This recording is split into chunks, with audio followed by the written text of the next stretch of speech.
कहानी मजेदार है, बस आप ध्यान से सुनना। बहुत पुरानी बात है, बहुत बड़ा एक राज्य हुआ करता था। उस राज्य एक राजा हुआ करता था। राजा की उम्र अधिक हो गई थी। हमेशा राजा बीमार रहा करता था, परंतु राजा के पास कोई उत्तराधिकारी नहीं था। न उसके पास बेटा था जो राजा बन सके, न बेटी थी कि राजकुमारी बन सके। यहाँ तक कि राज्य के रानी यानी राजा की पत्नी का भी देहांत हो गया था। कुछ दिनों के बाद राजा अचानक से मर जाता है।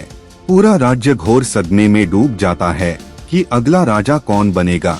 लेकिन हालात आसान नहीं थे, यूं कि राजा बनने की दावेदारी बहुत सारे लोग कर रहे थे। सेनापति हो या राजा के सलाहकार, सभी राजा बनने की दावेदारी कर रहे थे। लेकिन इस परेशानी का हल नहीं निकल सका। फिर किसी ने मशविरा दिया कि राजा का छोटा सा घर जो कि महल से थोड़ी दूर पर हुआ करता था, जहां राजा अक्सर अपनी जिंदगी में वहां घूमने जाया करता था। किसी ने कहा कि यदि राज्य का राजा बनना है तो राजा को महल है जो कि बड़े महल से थोड़ी दूर पर है। यदि उसमें कल सुबह जो पहले जाकर राजा साहब के बेडरूम में उनके बिस्तर पर सोता हुआ मिलेगा, उसे ही इस राज्य का राजा बनाया जाएगा। सभी ने इस शर्त को मान लिया। अगली रात गुजरने लगी।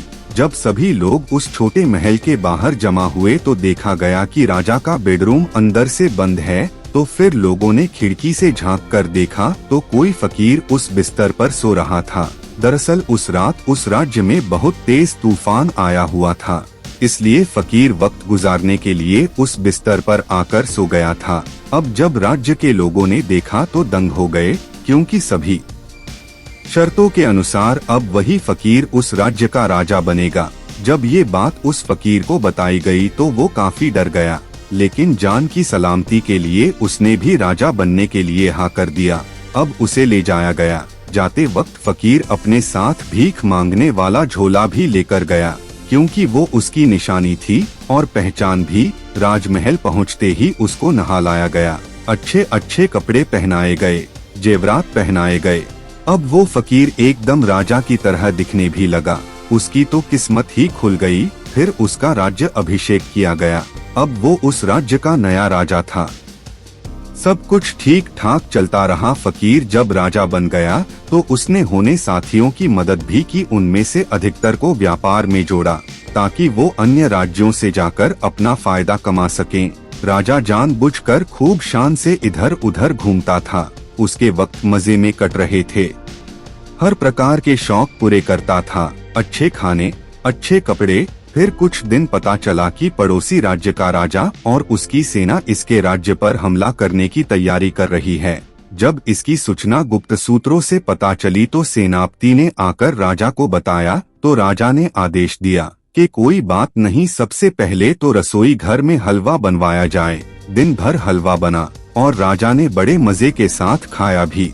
फिर गुप्त सूचना मिलती है कि पड़ोसी राज्य अपनी फौज के साथ अब महल चारों तरफ से घेर लिया है। तो फिर राजा आदेश पारित करता है कि इस बार अच्छे से हलवा बनवाया जाए। फिर राजा के आदेश को अमल में लाया जाता है।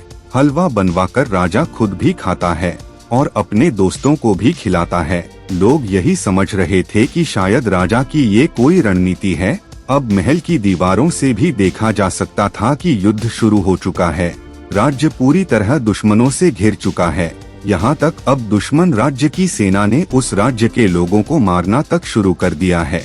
तब सेनापति हमले के आदेश के लिए आता है कि आप कहें तो अपनी फौज के साथ इस दुश्मन सेना का मुकाबला करूं। और सेनापति ने ये भी राजा को बताया कि हमारी सेना इतनी सक्षम है कि हम कुछ दिनों में ही दुश्मन राज्य की सेना को खत्म करके उसके भी राज्य पर कब्जा कर लेंगे। लेकिन जो राजा था अब उसे कुछ भी नहीं समझ में आ रहा था, क्योंकि वो तो फकीर था। उसने कभी इस तरह के हालात जिंदगी में देखे नहीं थे।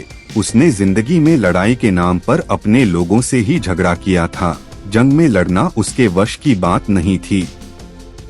उसे कुछ भी नहीं समझ में आ रहा था, बल्कि उस राज्य की बहादुर सेना जो पहले भी उस दुश्मन राज्य को युद्ध में मुंहतोड़ जवाब दे चुकी थी। अपने पराक्रम का परिचय देते हुए पूरी सेना दुश्मन सेना पर टूट पड़ी। और इसी बीच राजा जो फकीर से अवसर पाकर राजा बना था, अपने साथियों के साथ झोला उठाकर चल दिया। राज्य को मुश्किल हालत में छोड़कर तो चला गया, लेकिन वहाँ की बहादुर सेना ने दुश्मनों का डटकर मुकाबला किया और दुश्मनों को हराया ही नहीं बल्कि अपने राज्य को सलामत भी रखा और वहाँ के लोगों की दुश्मन सैनिकों से रक्षा भी किया। सभी राज्य के लोगों ने सेना का शुक्रिया अदा किया और जो कल तक राजा की जय जयकार कर रहे थे, उन्हें भी ये एहसास हो गया था कि एक गलत आदमी को राजा बनाना बहुत महंगा पड़ सकता था। सभी राज्यवासी अपनी सेना का धन्यवाद कर रहे थे और राजा अपने दोस्तों के साथ झोला उठा के जा चुका था। इस कहानी से आपने क्या सीखा? कमेंट बॉक्स में अपनी राय जरूर रखें। धन्यवाद।